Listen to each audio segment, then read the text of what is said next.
Microsoft will take over GitHub as their CEO resigns. Data brokers were caught hiding their opt-out links, important updates from Debian, the Pinephone Pro, and Plex, and more. Welcome to Surveillance Report 237, where we are dedicated to keeping you private and secure with the latest news from the past week. I am Nathan from The New Oil. Henry is away on some important business this week, but will be returning soon. You know who will never abandon you, though, is this week's sponsor, and that's EasyOptOuts. EasyOptOuts is a data removal service, and we're going to cover a story that's directly related to how services like EasyOptOuts can help you later in this podcast. So many of you may know that if you search for your personal information online, such as your address or your phone number, especially here in the United States, you will find no shortage of websites who have listed all of your data. And this is obviously not great for privacy. EasyOptOuts is our favorite service that helps automate the process of taking most of this stuff down. So they're very affordable. They're only $20 a year. Cancellation is super easy. They do offer refunds if you decide that you're not satisfied with the service. However, they have been reviewed by Consumer Reports and Privacy Guides, and they have been found effective, and New York Times Wirecutter actually lists them as one of their top picks for a data removal service. They ask for very minimal information. They only ask for the information that is publicly available because they're trying to find the data to take down. There's only 2 employees, so they're not sharing your data with lots of internal people or third-party contractors. There are no ads or analytics on the platform. They only submit removal requests if they find your data. So a lot of these people search websites, they will just spam a form letter to every single service out there. They don't do that. They make sure the service has it first so that they're not potentially handing over your data to somebody who may not even have it. They focus on publicly accessible people search sites, and they are constantly adding new sites over time. And of course, they have business plans. So if you're in a position where you have employees and you want to add a little perk to help sweeten the deal, definitely check them out. Thank you so much to EasyOptOuts for your ongoing support of Surveillance Report. All right, this week's highlight story is potentially a big one for open source. It says GitHub will be folded into Microsoft proper as the CEO steps down. So quoting the article, Microsoft has owned GitHub since 2018, but the widely used developer platform has operated with at least a little independence from the rest of the company, with its own separate CEO and other executives. But it looks like GitHub will be more fully folded into Microsoft's organizational chart starting next year. GitHub CEO Thomas Dohmke announced today that he would be leaving GitHub and Microsoft, quote, to become a founder again, unquote.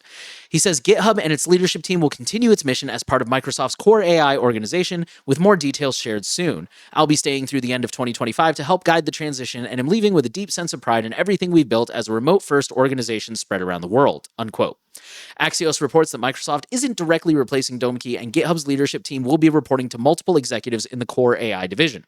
It's unclear whether Dohmke's departure and the elimination of the CEO position will change much in terms of the way GitHub operates or the products it creates and maintains. As GitHub CEO, Dohmke was already reporting to Julia Lucen, president of the company's developer division, and Lucen reported to Core AI Group leader Jay Parikh. The Core AI Group itself is only a few months old. It was announced by Microsoft CEO Satya Nadella in January, and, quote, building out of GitHub Copilot, unquote, was already one of the group's responsibilities. So rewinding, for those who may not be familiar with this, GitHub is a website where you can host code. So a lot of the open source projects that we recommend use GitHub, and it is a way for them to publicly post the code. People can leave comments, they can open issues if they find a bug or they have any questions, they can submit suggestions to improve the code. And of course, all that varies from project to project. Some projects have like a forum that they would prefer you use, or like an email to get support. Some places do not accept. They're called pull requests or merge requests. Everybody has their own little way of doing things. There are very similar services to GitHub, like GitLab is a really popular one, which is basically an open source version of GitHub. It's definitely missing a few things GitHub has, but it's also got some other things GitHub doesn't. There's a really popular one that everybody's switching to now called Codeberg, which I believe has the ability to be federated with ActivityPub, so like Mastodon and PixelFed, which I guess is really cool if you're a developer, because then you can have your Mastodon account and also still like be active on code without 2 separate accounts. I've said in past episodes, that's one of my favorite things about the Fediverse, like Mastodon and PeerTube and stuff like that. So this directly affects open source projects because GitHub is kind of the golden standard. It's where most of the action happens in terms of open source development and collaboration. I do find it interesting that it's going to be folded into the core AI organization. I don't know too much about this organization. I don't like that in general. This could just be part of the fact that everybody's going all in on AI and that's the main focus for everything right now. I have a hard time believing, though, that there isn't a better department that GitHub could fall under. Like the article said, it's really hard to say for sure how much this is going to change GitHub for end users.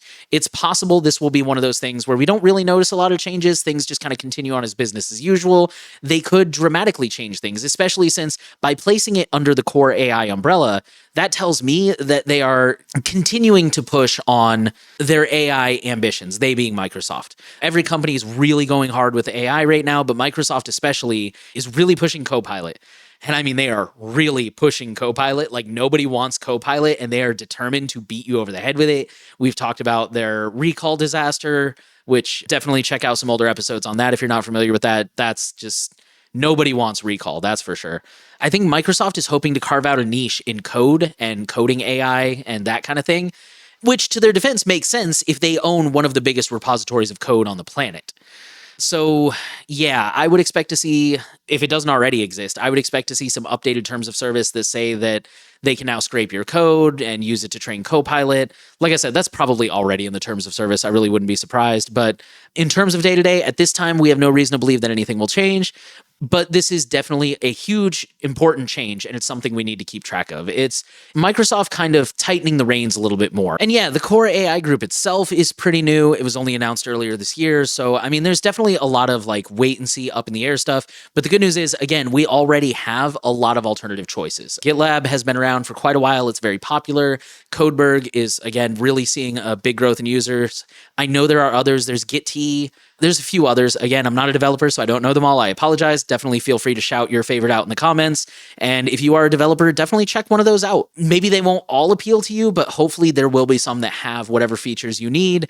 And, feel free to mix and match. If one has features you need for one project, one has features you need for another project, feel free to use both. Yeah, I hate when we pick these short headline stories, and it's even shorter because Henry's not here this week, so I'm kind of running solo. This is a really important story. It was kind of a slow news week, and this is probably one of the most important stories that happened this week, but it's also really speculative. We don't know a lot right now, and there's a lot that remains to be seen. So unfortunately, I think I'm going to cut it short here, but consider this one of those things that, hey, you need to have this on your radar. We don't know much right now, but we will definitely continue to update you as we learn more over time.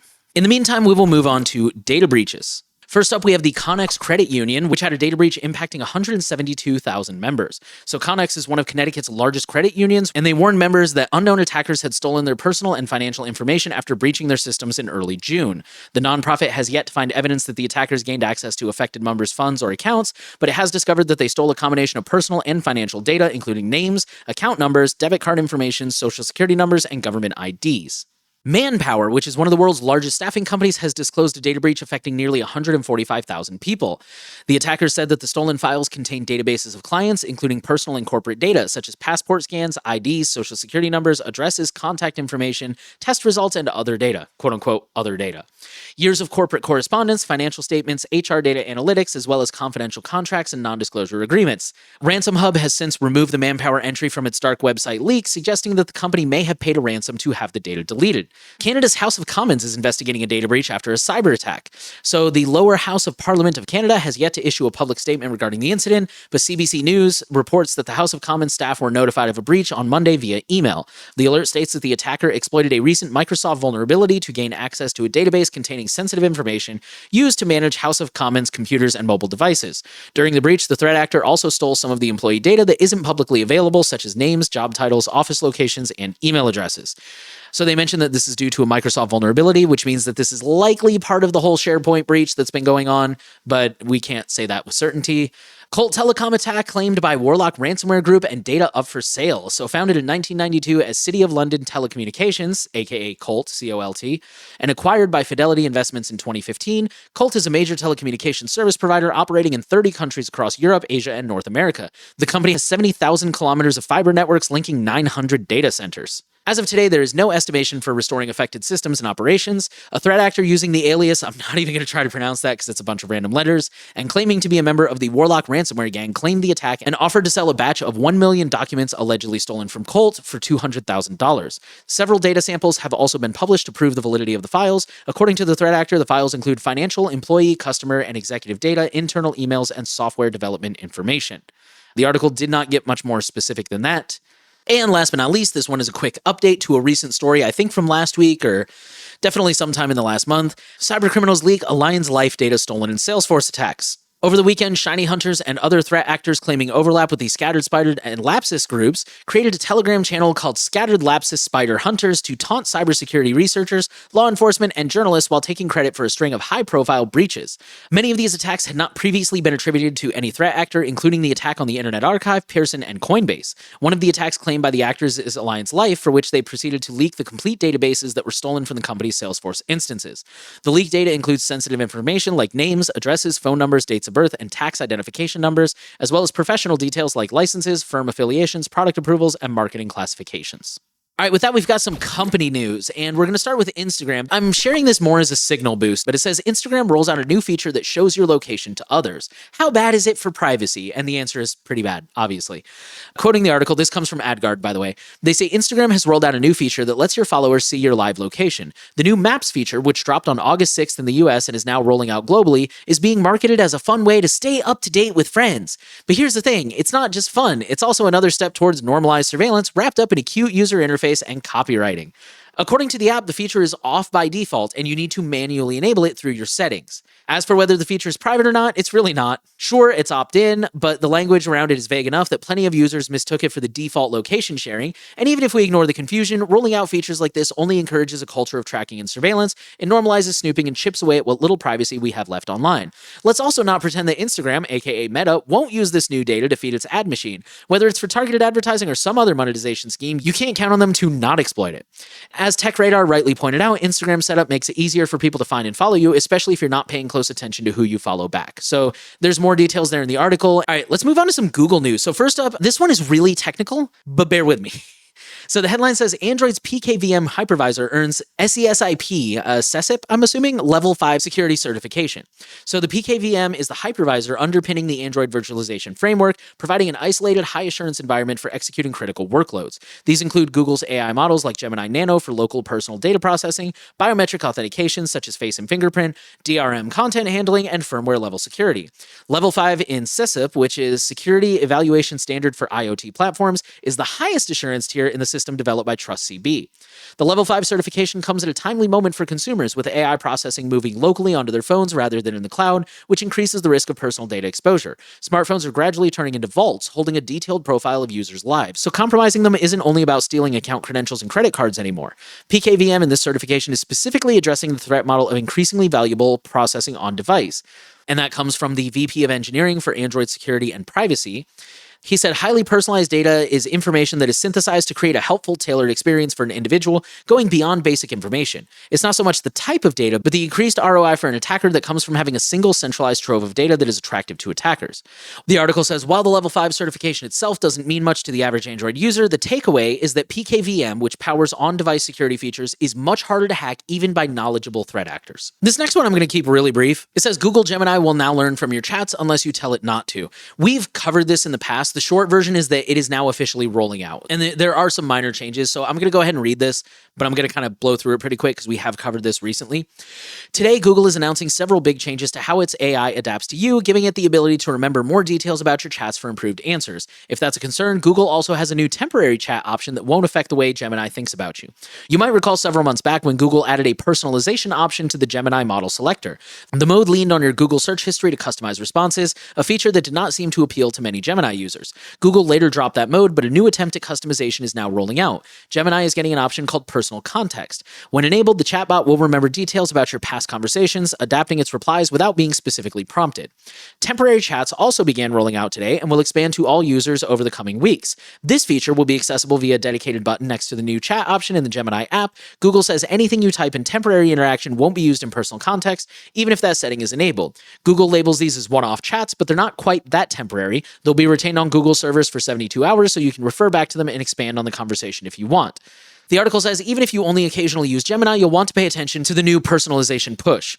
Google has also confirmed that it's changing how it uses the content you upload to Gemini. Starting September 2nd, a sample of your chats and data, including file uploads, will be used to train Google's AI. Or in Google's words, your data will, quote, improve Google services for everyone, unquote. If you don't want to give license to dump your data into AI models, you'll need to opt out. In the next few weeks, Google will update the account-level privacy settings, changing Gemini app's activity to keep activity. You can disable this setting or use temporary chats to keep your data from being used in Google's model development. Make sure you give this setting a peek before next month or accept that Google will be free and clear to gobble up more of your data.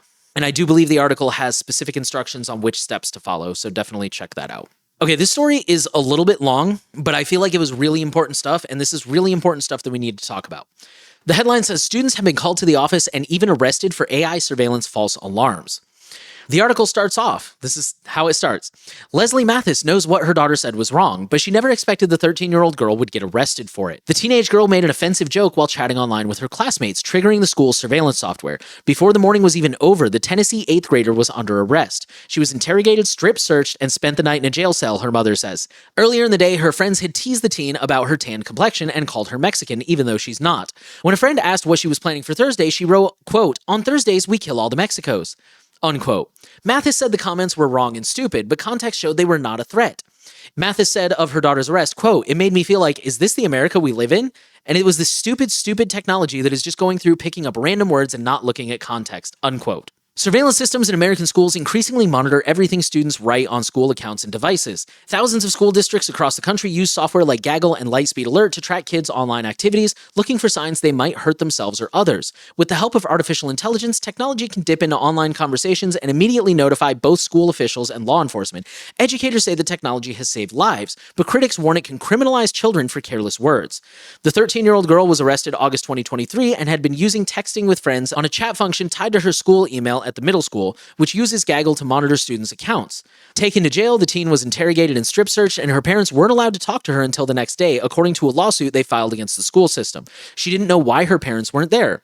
The girl's mother said, quote, "She told me afterwards, I thought you hated me. That kind of haunts you." Unquote. The court ordered 8 weeks of house arrest, a psychological evaluation, and 20 days at an alternative school for the girl. Gaggle CEO Jeff Patterson said in an interview that the school system did not use Gaggle the way it is intended. The purpose is to find early warning signs and intervene before problems escalate to law enforcement, he said. Students who think they are chatting privately among friends often do not realize they are under constant surveillance, said an education lawyer in Florida. Another 16-year-old says she was startled by how quickly monitoring software works.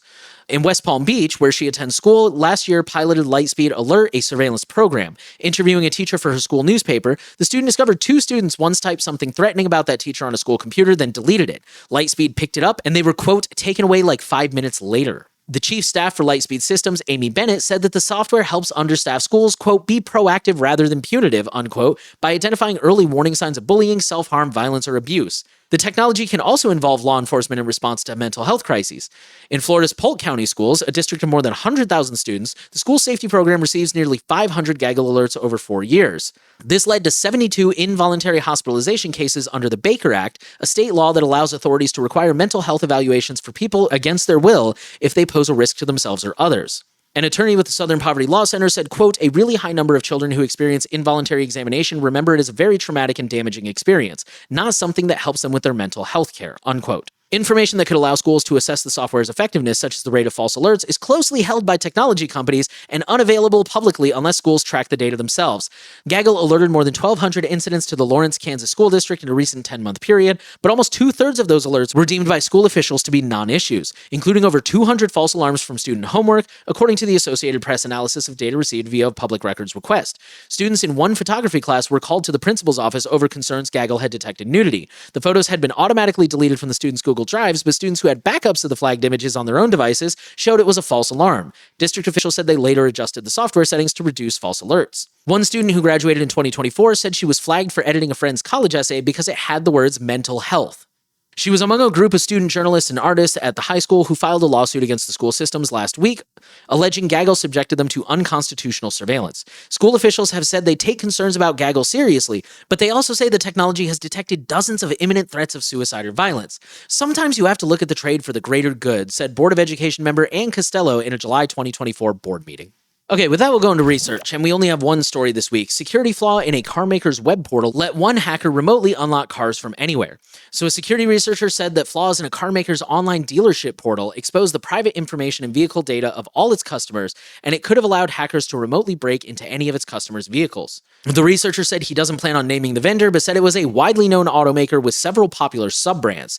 They told TechCrunch that the car maker found no evidence of past exploitation, suggesting he was the first to find it and report it to the car maker. When logged in, the account granted access to more than 1,000 of the car maker's dealers across the US. There's a lot more in the article, but really that's kind of the gist of it. It just talked about how he got in, what he found, maybe not like details of how he got in, but like he got into this dealership, here's what he found. And like the article says, like he could have remotely wired in, he could have collected data.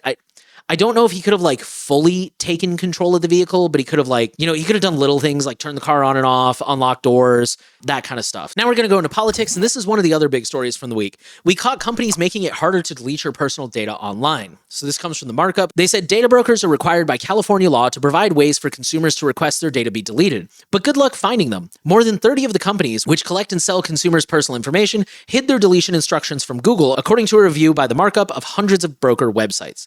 Many of the pages containing the instructions listed in an official state registry use code to tell search engines to remove the page entirely from search results. Popular tools like Google and Bing respect the code by excluding pages when responding to users. After reviewing the websites of all 499 brokers registered with the state, we found 35 had code to stop certain pages from showing up in searches. While those companies might be fulfilling the letter of the law by providing a page consumers can use to delete their data, it means little if the consumers can't find the page. After the markup and Cal Matters contacted the data brokers, 8 said they would review the code on their websites or remove it entirely, and another 2 said that they had independently deleted the code before being contacted.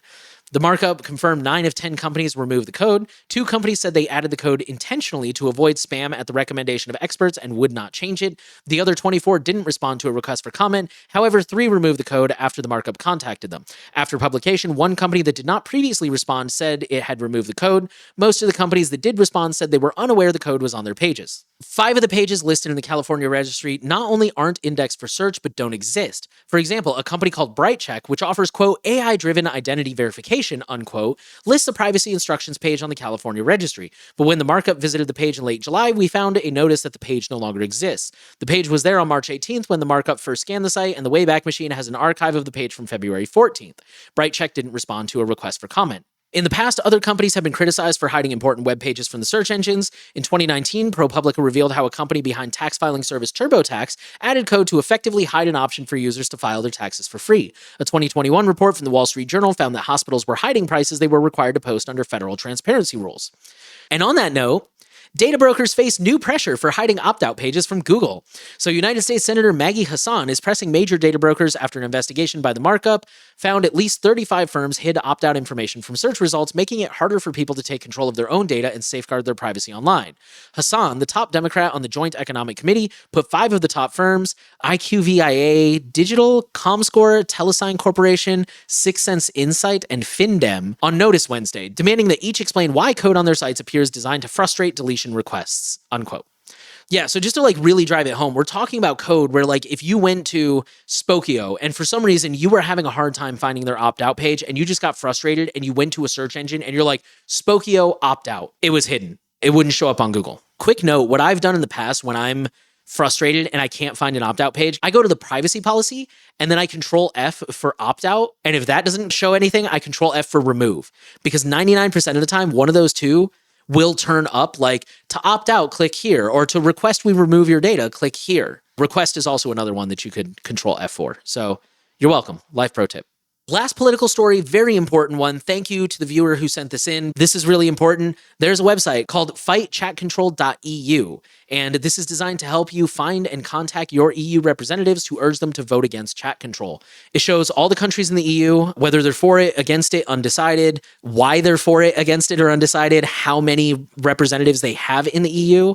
It gives you information about chat control, why it is not good, everything you need. Like, this is your one-stop shop. If you're new here and you haven't heard of chat control, or you're like, I don't know who to contact, I don't know what to say, just go here. It will cover everything. Thank you again to the viewer who sent that in. You rock. Europeans, please do this. Please, please, please. Next up, we have the FOSS, or free and open source software news. We're going to start off with kind of a big and not big story at the same time. I mean, it's always a big story when there's a new major Linux distro. Debian stable is now Debian 13, aka Trixie. So what is new in Debian 13? There is official support for RISC-V architecture, a major architectural milestone. There's enhanced security through ROP and COP/JOP hardening on both AMD 64 and ARM 64. HTTP boot support and Debian installer and live images for UEFI/U-boot systems, and upgraded software stack. So GNOME 48, KDE Plasma 6, Linux kernel 6.12 LTS, GCC 14.2, Python 3.13, and more. There's a little more details in the article, and also if you're curious about how it is from an end user perspective, Nick over at the Linux Experiment made a video. In less good news, we have a quick community update on the Pinephone Pro and what's next. Quoting the blog post, and this is real short, this is like 80% of it. Unfortunately, we have to deliver you the following news. The Pinephone Pro is officially discontinued. We were told it didn't sell well enough to keep production going, but the good news for current owners is that spare parts will still be made for up to 2 years, depending on demand. Meanwhile, the trusty Pinephone is still alive and kicking, and the Pine Store plans to keep it rolling for about 2 more years. Right now, we've got no insider info on a brand new Pinephone, so don't expect any surprise announcements soon. Pine Store is steering its energy towards other projects, including RISC-V and a little bit of AI, which you probably noticed with the Oz64, Star 64, Star Pro 64, and Alpha 1 launches. And one last thing, later this month, there will be a small batch of refurbished Pinephone Pros up for grabs, your final shot at owning one of these little powerhouses. Okay, in our last FOSS story, VPN.net publishes the SGX Enclave code, zero trust privacy you can actually verify. So we did mention this a few weeks ago. VPN.net is a new VPN that claims, basically they claim that they have implemented technical controls to ensure that your VPN usage is actually private. And one of the things was the use of the Intel SGX Enclave. So all that context out of the way, VPN.net has released the source code for its Intel SGX Enclave on GitHub, allowing anyone to build the enclave and verify its MR Enclave hash matches what's running on the servers. So Slashdot said, this takes trust, don't verify from marketing to reality, making privacy claims testable all the way down to the hardware and forced execution. And now we'll go into our final section, the Misfits, where we have several stories.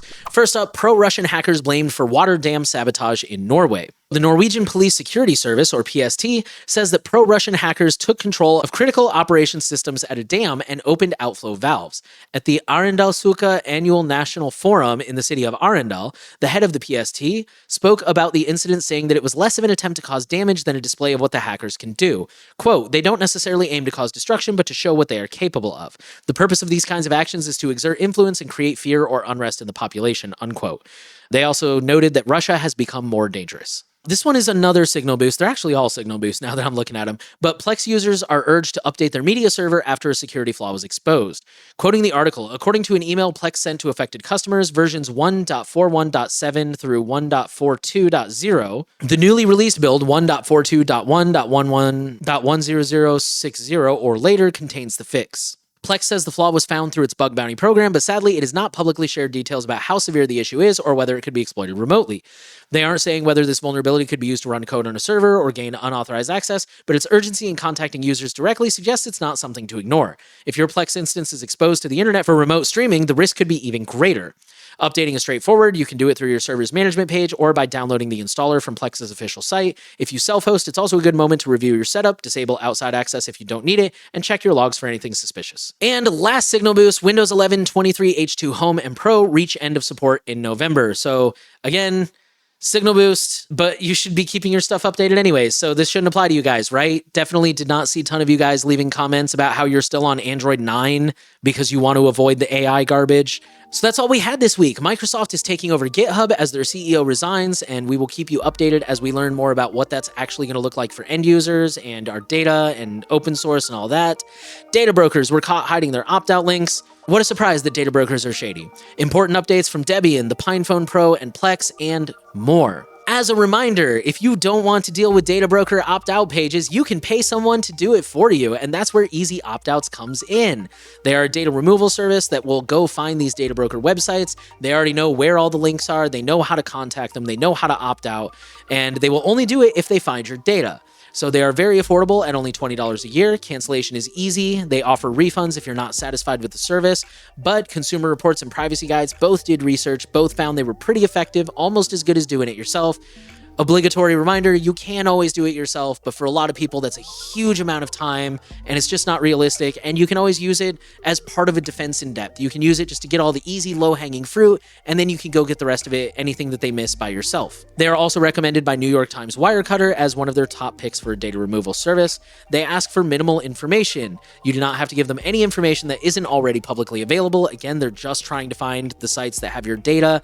There are only 2 employees. They're not sharing your data with other employees or third-party contractors, and there are no ads or analytics on the platform. And like I said a minute ago, they don't submit a removal request unless they find your data on the website. A lot of these other services will just spam a removal request to everybody, and when they submit a removal request, that means they also have to submit data so they know which record they're talking about.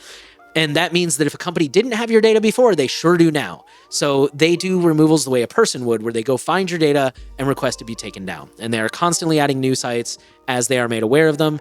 And they offer business plans for those of you who are in a business environment and want to offer this to your employees. So thank you again for listening to the Surveillance Report. Links to all the stories can be found in the show notes. I want to remind you guys, again, if you have a story that you think we missed, please send it to news@surveillancereport.tech. I do read the comments. And I have seen people say that kind of stuff where they're like, oh, you didn't cover this story, or why didn't you cover this story, or this story was missing. And it's like, why aren't you sending it? You're probably not watching this far if you're complaining about it. But if you are watching this and you're thinking, man, you missed this story, please send it to us.